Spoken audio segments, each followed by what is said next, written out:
This bag right here consists of 20 lakh rupees worth of camera gear. Hey guys, I'm Saurav. Welcome to the channel. Back in 2021, I made a video showing you my camera setup. Well, this is 2023. I know you didn't know it. You're welcome. Some things have changed, some things have not, just like my bad sense of humor. In this video, I will show you all my camera gear that I use in my day-to-day life. I'll also mention whether I bought it or was it sent by some company. Super excited to show you all the gear. So without wasting any time, let's get started.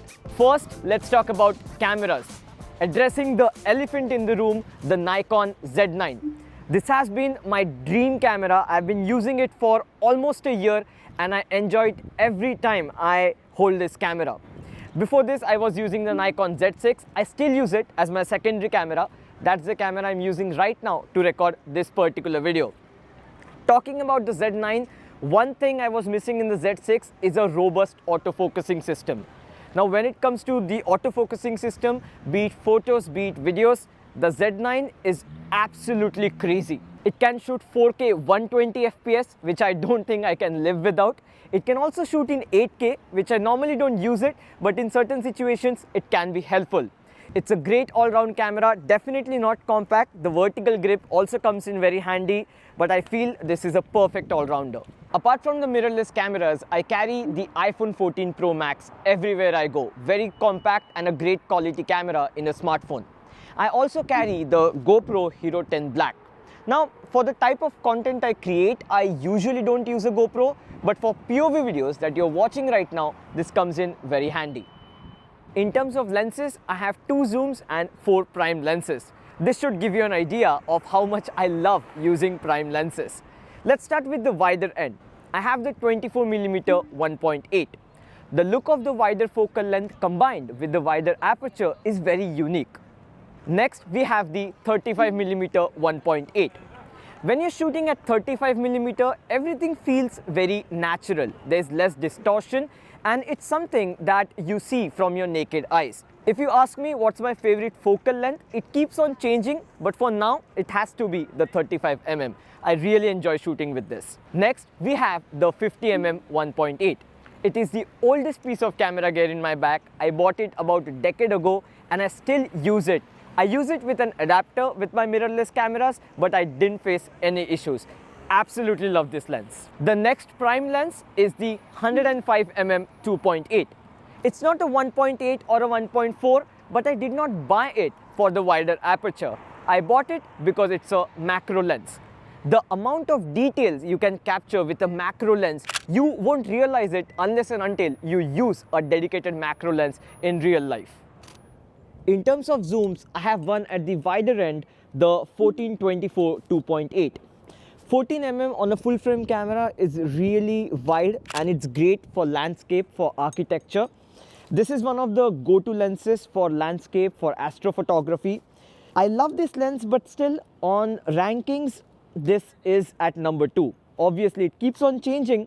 My number 1 lens for now is the 70-200 2.8. The reason I absolutely love the 70-200 2.8 is how versatile it is. I've used this for landscape, I've used this for street, for wildlife, and it's so versatile. Even at 200 2.8, the depth of field is crazy good. If I want to use it at f8 or f10, it's a very sharp lens. Yes, it's a bit heavy, but it has to be one of my favorite lenses I've used till now. Talking about drones, I currently use the Mini 3 Pro and the Mini 3. The reason is, here in Canada, if you have a drone weighing more than 250 grams, you need a license and you need to register the drone. I bought the Mini 3 Pro just before my trip to Iceland and I was not very sure about how the image quality is going to be because I was not a fan of the Mini series. Well, the release of the Mini 3 Pro did change that.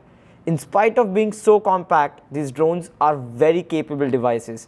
Great battery life, amazing image quality, definitely one of the best drones DJI has ever made considering the size factor. Other DJI products that I use are the RS3 Pro and the RS2 Pro.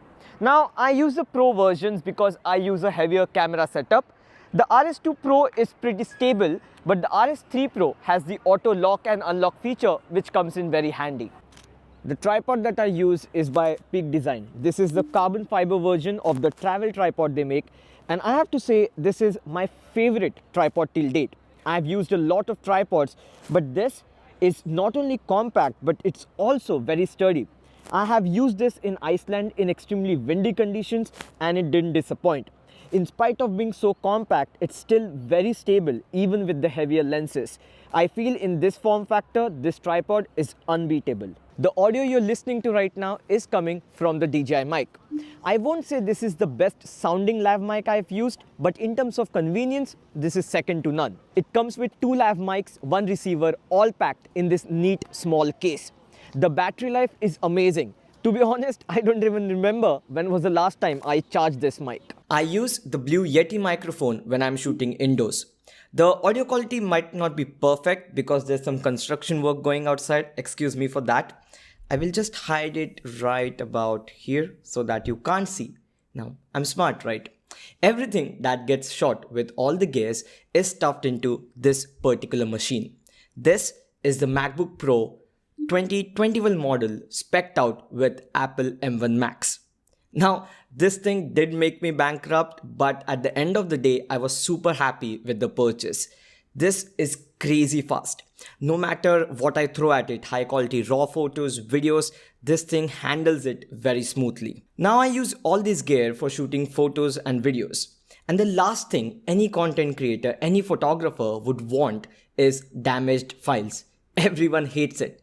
Well, that's where the sponsors of today's video comes into the picture, Wondershare Repair It. With this software, you can repair any damaged file, be it a video or photo or even an audio file. For example, here's an image, but when I try to open it, I'm not able to view it. That's the last thing any photographer would want. Just open Repair It, select the file and click on Repair. Select the destination folder, that's it. No rocket science. It takes hardly few seconds and you have your file ready to be accessed. As I said, this works with different photo formats, video formats and also audio formats. This literally is a lifesaver. I've used it multiple times to repair my files and I would also recommend you to try it out. Link in the description. Thank you Wondershare Repair It for sponsoring this video. And also thanks to you people for supporting this channel. If you people wouldn't have had supported the channel, I wouldn't have been able to create content on this channel and invest the money to buy all this camera gear that goes into making these videos. I'm extremely grateful for each and every one of you and I mean it from the bottom of my heart. We are very close to 1 million subscribers and that is a big thing. If you haven't subscribed to the channel, make sure you subscribe and let's reach 1 million as soon as possible. I hope you enjoyed the video guys and let me know what piece of gear was your favorite and what would you like to add in your camera gear. I'll talk to you guys in the next one. Bye.